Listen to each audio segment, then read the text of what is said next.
పరిపూర్ణ బోధ 10 గురుతనగ సాక్షి ద్రష్టన మరి చైతన్యంబు గగన మనమాయనన్ ఎరుకనక చూడుదీనందరయుమి బ్రహ్మాండమంత నగుపాడే గదరా. ఇది లేకుంటే నగుపాడదౌరా.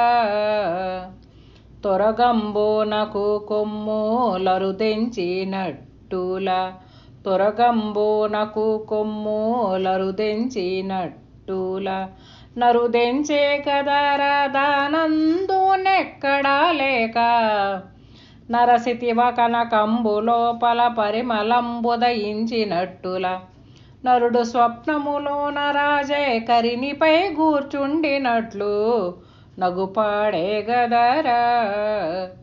ఇది లేకుంటే నగుపాడదౌరా. జై నిజ గురుభ్యో నమః. శ్రీ నిజానంద పోలూరు వీరయాచార్య విరచితంపైనటువంటి శుద్ధ నిర్గుణ పరతత్వ బోధామృత మిత్ర కందార్థ దరువులలో ఈరోజు మనం పరిపూర్ణ బోధ యందు 10వ కందార్థం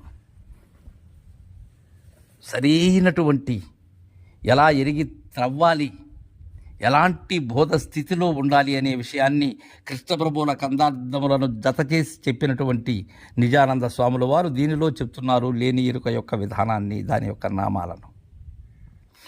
శిష్య గురుతనగా సాక్షి ద్రష్టన మరి చైతన్యంబు గగనమన మాయనన్.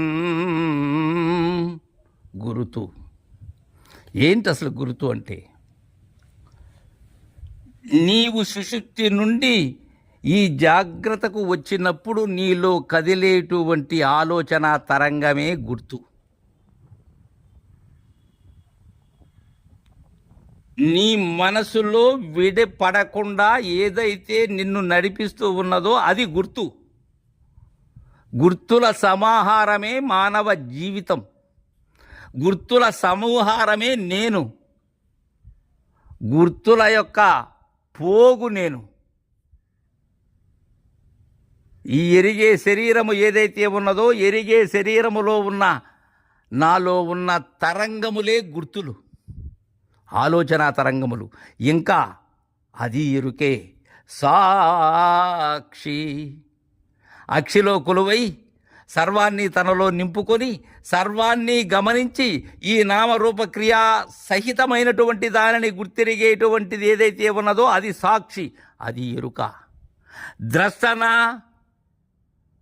ఆ చూసేటువంటి చూపు ఏదైతే ఉన్నదో, చూసే చూపును చూసేటువంటి చూపు ఏదైతే ఉన్నదో అది ఎరుకే, అది ద్రష్ట. దాని ద్వారానే దృక్కు దృశ్యం.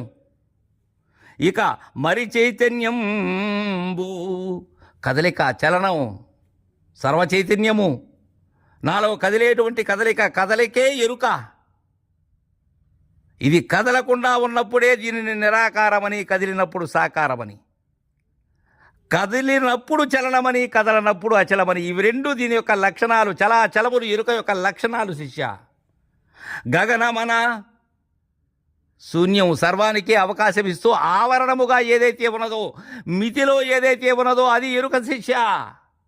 నిరావరణము అచలమన్నారయ్యా మహాత్ములు. ఈ ఆవరణముననే నిరావరణాన్ని చూడాలి. ఆ ఆవరణమే ఎరుక.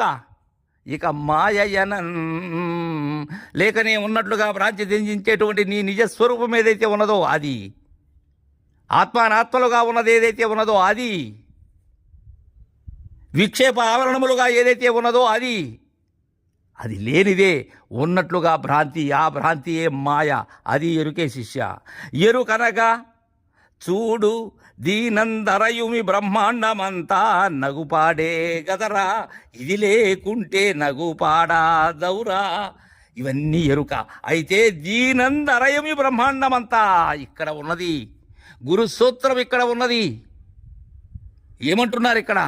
ఆ ఎరుకనందే చూడు బ్రహ్మాండమంతా కూడా, బ్రహ్మాండములంతా కూడా నీవే, దాని యొక్క స్వరూపం, నీ నిజ రూపమే అది.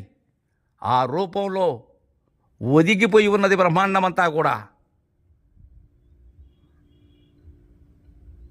అంతా కనిపిస్తూ ఉన్నది దానిలో. కారణం ఆ సాక్షి ద్రష్ట ఏదైతే ఉన్నదో ఆ కారణముగా చూసేదానిని చూసేటువంటి చూపు ఏదైతే ఉన్నదో ఆ చూపులో ప్రతిష్ఠితమై ఉన్నది సమస్త జగము.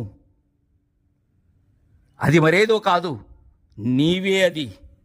ఇది లేకుంటే, ఏది లేకుంటే, ఎరుక లేకుంటే అగుపాడాదవురా. ఎరుక ఎప్పుడు లేదు. నువ్వు చూసేటువంటి చూపు కాని చూపు ఏదైతే ఉన్నదో ఆ చూపు చూడరాని దానిని గురుదేవులు చూపించినప్పుడు, దానిని దర్శించినప్పుడు అక్కడ లేదు ఇది. అక్కడ కనిపించడం లేదు. అక్కడ కనిపించేటువంటి సమస్త బ్రహ్మాండమైనటువంటి దృశ్యమంతా అదృశ్యమయ్యేటువంటి చూపు శిష్య. అది జాగరూకతతో వినాలి.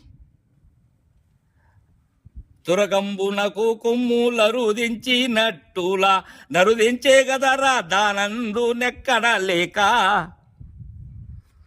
తురగం గుర్రానికి కొమ్ములున్నాయా? కొమ్ములు లేకనే అది పరుగిడేటప్పుడు ఆ చెవులు నెక్కబడుచుకుంటుంది. ఆ నెక్కబడుచుకున్నప్పుడు అవి కొమ్ములుగా భ్రమ చెందుతూ ఉంటాం.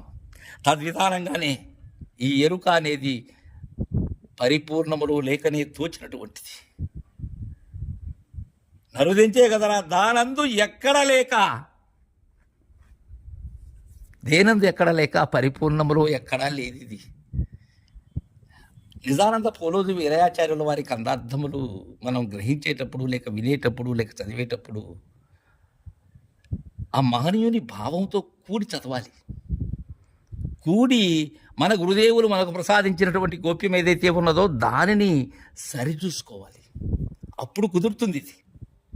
నరసిదివ కనకంబు లోపల పరిమళంబుదయించినట్టులా నరుడు స్వప్నములోన రాజై కరిణిపై కూర్చుండినట్లు నగుపాడే గదరా. ఎలా కనబడుతుంది ఇది?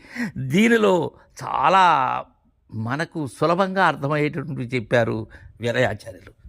చూసావా, ఏంటి బంగారానికి వాసన ఉంటుందా?